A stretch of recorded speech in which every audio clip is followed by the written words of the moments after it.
dapat respectable po talaga. Sabi ng Lord sa kanyang mga salita sa aklat ng Hebreo chapter 11 verse, doon sa last verse, sabi doon, sambahin natin ng Diyos na may paggalang at pagkatakot, sapagkat ang ating Diyos ay parang apoy na nakatutupok. So, ang Diyos ay very powerful God. Kaya, dapat, talaga, bigyan natin ng properly time, quiet time, sincere heart, yung pagsamba natin sa Panginoon. Amen! Amen! Praise God! So, tayo po'y continuous po sa ating gawain sa Lord. Salamat sa presensya ng bawat sa atin na ngayon po ay narito ngayon. Alam po ninyo yung mga bagay na yan, mga oras na yung nilalaan sa Lord, bagay na hindi po nyo pagsisisihan pa ng Amen.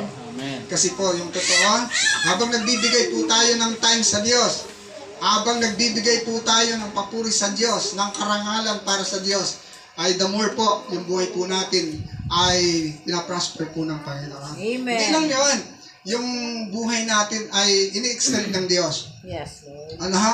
Dapat natin matandaan yan. Binibigyan ng extension ng buhay natin. Katulad ni Hari Hezekiah, na kung saan nga po ay very po siya, submitted na kanyang buhay sa Lord. The time na nagkasakit siya, may taning na, pero alam po ninyo, dahil ang Lord naligod sa buhay niya.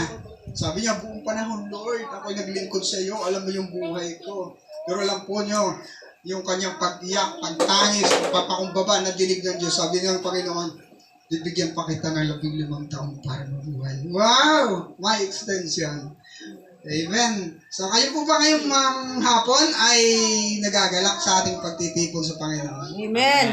Praise God. Salamat sa Panginoon. At kami po ay, namiss po namin kayo. Kasi nung nakaraang Sunday ay wala tayo dito.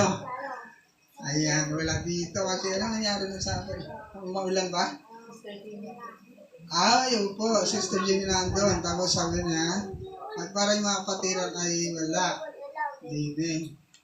Tapos ba maulan din? Parang ganun. Pero alam po ninyo, mga kapatid, bagamat may mga panahon di tayo nagkakatagpo sa gawain ng Panginoon, lakabis po namin kayong pinapag-praise sa Lord. Na yung pinasimula natin paglilingkod sa Lord, sana hindi po masayang. Yan yung prayer natin. Kaya magpatuloy po kayo, magpatuloy po tayo kasi individual tayong harap sa Diyos, individual din po tayo matanggap ng gantimpala sa Panginoon. Kaya sana walang No turning back. Walang balikan. Walang pagtalikod sa Panginoon. So praise God po. Mayroon po bang kaunting magbibigay ng dito na bago yung Word of God ng pasasalamat sa Lord? Yung mga